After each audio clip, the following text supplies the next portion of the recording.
बाढ़ के एक माह बाद भी हिंडौन सिटी के बाजारों और कॉलोनियों में जल भराव कम नहीं हो रहा है। लोग परेशान हैं, कोई सुनवाई नहीं हो रही है।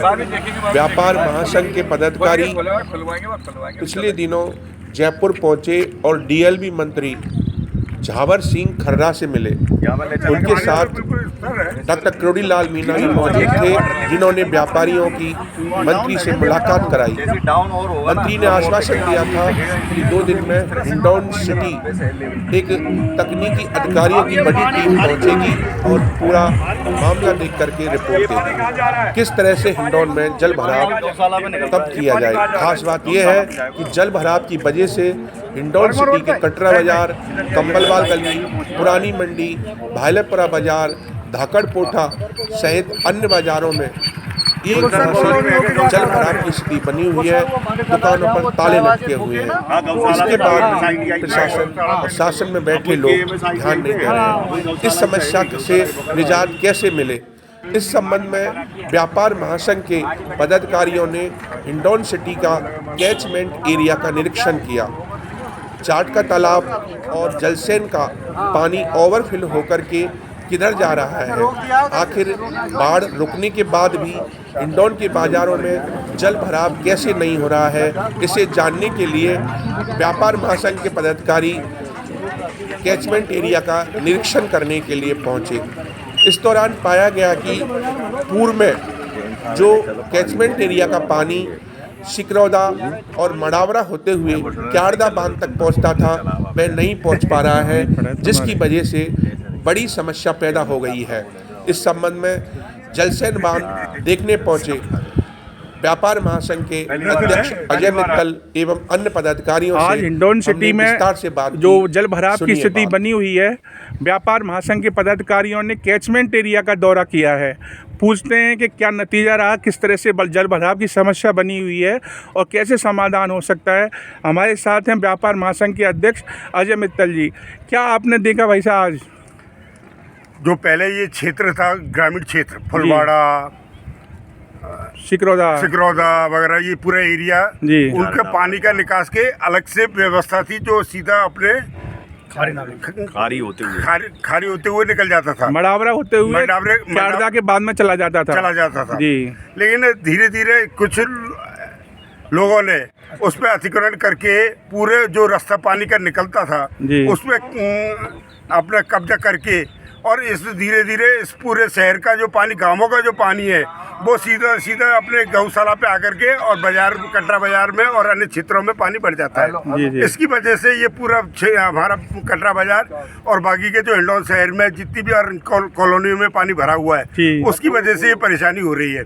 हम आज पूरे क्षेत्र में हमने पूरा भ्रमण किया व्यापार महासंघ के हमारे सभी पदाधिकारियों ने, और ये पाया कि इस पानी का निकास होने में अभी बहुत समय लगेगा और इस समस्या का समाधान करने में प्रशासन को और सरकार को बहुत मेहनत करनी पड़ेगी। और इसका जो पूर्व में पहले एरिया है, जो ग्रामीण क्षेत्रों का पानी पहले अपने निकल जाता था, उसी को पुनः उसी स्थान पे करेंगे, तब जाकर के हिंडौन की स्थिति बच सकती है। बिल्कुल सही बात है। ये मित्तल जी कह रहे हैं कि जो कैचमेंट एरिया हिंडौन शहर का, वो अवरुद्ध हो गया है और उस कैचमेंट एरिया का पूरा पानी शहर में आ रहा है। उसी से पूरे शहर में बारिश नहीं होने के बाद भी जल भराव की स्थिति बन गई है। इस वक्त यहाँ जलसेन पर मौजूद हैं अपन। मित्तल जी, आप देख रहे हैं आपके पीछे भी कचरा पड़ा हुआ है। नगर परिषद ने जब पानी नहीं था इसमें, इसको एक कचरा घर बना दिया था, तो इस बारे में क्या कहना चाहेंगे आप? नगर परिषद के उपाध्यक्ष भी रहे हैं, चेयरमैन भी रहे हैं। नगर परिषद इस टाइम बिल्कुल निकम्मी हो गई है जी। इन्होंने ना तो कोई, जब भी इनको ये पता था कि बरसात का मौसम आ रहा है जी, शहर की जो नालियाँ वगैरह हैं उनमें जो गंदगी जमा है उनको निकालने का कभी कोई प्रयास नहीं किया गया है जी जी। इस संदर्भ में भी व्यापार महासंघ की ओर से काफी बार प्रयास किया था प्रशासन को भी, लेकिन प्रशासन ने भी बिल्कुल उस मामले में भी ध्यान नहीं दिया और आज स्थिति हो गई है कि पूरा बाजार और कॉलोनियाँ पानी में डूबने की स्थिति हो गई है। नरेंद्र जी, आप काफी समय से इस बाजार की, शहर की, पूरे कैचमेंट एरिया को भी आज आपने देखा है बारीकी से, तो क्या पाते हैं कि किस तरह से जल भराव की समस्या का समाधान संभव है? जल भराव का समस्या का समाधान ये है, जो उधर का फुलवाड़ा का पानी आ रहा है, जाट के तालाब का पानी आ रहा है, और उधर चिकरोदा का पानी आ रहा है। जब तक इसको उधर नहीं निकाला जाएगा क्यार्दे के बंद में, जी, कटरा बाजार का पानी ख़त्म नहीं हो सकता। तो अपनी जो टीम आ रही है, जैसे कि मंत्री जी बोल के गए थे कि 1-2 दिन में टीम आ जाएगी और संभावना है कल परसों तक वो टीम आ जाए, तो आपका क्या इस तरह से निरीक्षण कराने का ही विचार है कि टीम को? हाँ, कलेक्टर साहब से बात होगी। पहले हम कलेक्टर साहब मीटिंग कराएंगे हमारे लोगों के साथ में, हिंडौन के लोगों के साथ में जी, फिर उनको अपनी समस्या दिखाएंगे, फिर उसके बाद उसका सर्वे करेंगे।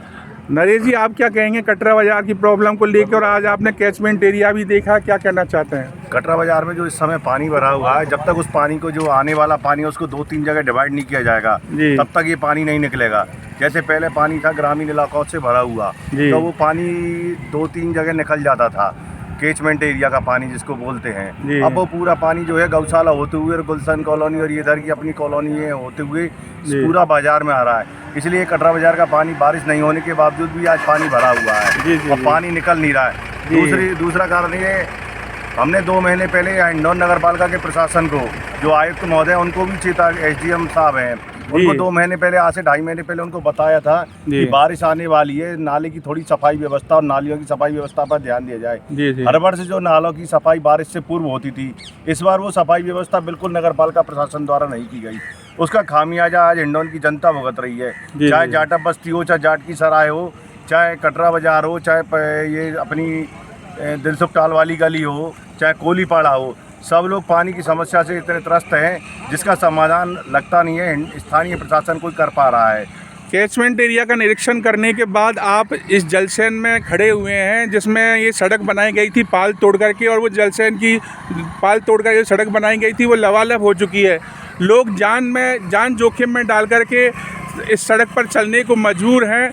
आखिर क्या स्थिति मानते नरेश जी कि इस सड़क का निर्माण होना चाहिए था, या इस तरह से जब लबालब हो गई है? आपने देखा था इसी तरह नरेगा के तहत भी यहाँ पौधे लगाए गए थे, या आप पास में देख सकते हैं कि वाटर पार्क के नाम पर के 5.5 करोड़ रुपए खर्च किए गए। इस व्यवस्था को लेकर आप क्या कहना चाहेंगे? ये पूरा इसके लिए नगर पालिका प्रशासन जिम्मेदार है। नगर पालिका प्रशासन ने जो पेड़ लगाए थे, उनको पता है जहाँ पेड़ लगा रहे हैं वो पेड़ हमें 15 दिन बाद कहाँ पाएंगे। आज एक भी पौधा लगा दिख ही नहीं रहा, सारे पौधे पानी में बह गए। दूसरी बात, ये सड़क बनाई गई थी, सड़क इतनी कमज़ोर थी, पहली बार इस सड़क पर पानी आया है और पहली बार इसमें ये सड़क पूरी बह गई। इसका कोई पता ही नहीं चल रहा कहाँ सड़क है और कहाँ पानी है। मित्तल जी, आप भाजपा के भी वरिष्ठ नेता हैं, कई पदों पर आप काबिज हैं। ये यहाँ पर यह जो सरकार का अभियान है, एक पेड़ माँ के नाम, एक पौधा माँ के नाम, हरित अभियान, उसके तहत यहाँ नरेगा के तहत गड्ढे खोदे गए, पौधे लगाए गए, आज वो पानी में डूब गए। सारा का जो इतना पैसा खर्च किया गया वो बिल्कुल बर्बाद हो गया। एक भी पौधा शहर में दिखाई नहीं दे रहा है कि इस अभियान के तहत सरकार का जो अभियान है पर्यावरण को बढ़ाने का, उसमें एक भी पौधा नहीं दिखाई दे रहा है। क्या कहना चाहेंगे इस अभियान के बारे में? राजस्थान सरकार राजस्थान को हरित क्रांति की पैदा करना चाहती थी कि जिससे पूरा राजस्थान हरा भरा नजर आए। इसमें हिंडौन प्रशासन ने भी जहाँ पे पेड़ लगाए वहाँ जलसेन की बिल्कुल पार पे लगा दिए, जहाँ पे पानी का भराव होता है। और पानी के आने की वजह से सारे जितने भी पेड़, हजारों पेड़ जो लगाए गए थे वो पानी में आज डूब गए और वो पूरे पेड़ जो लगाए वो पूरी तरह से नष्ट हो गए हैं। जी। तो निश्चित रूप से सरकार के लिए कुछ स्तरीय जांच का भी होना चाहिए कि कम से कम सरकारी धन की जो बर्बादी हुई है उसकी जांच होनी चाहिए। आपकी सरकार है, अधिकारियों के खिलाफ FIR। सरकार को जो इन्होंने पेड़ लगाए, जलसेल की पार पर लगाए पेड़, और वो आज पानी में डूबने की वजह से पेड़ बिल्कुल नष्ट हो गए हैं। और आज राज्य सरकार को पेड़ों की वजह से काफ़ी नुकसान भी हुआ है। मैं राज्य सरकार से निवेदन करता हूँ कि वो जिन लोगों ने, प्रशासन ने ये पेड़ लगाए, उनकी पूरी तरह जांच करके उनके खिलाफ कार्रवाई की जाए। बिल्कुल, धन्यवाद।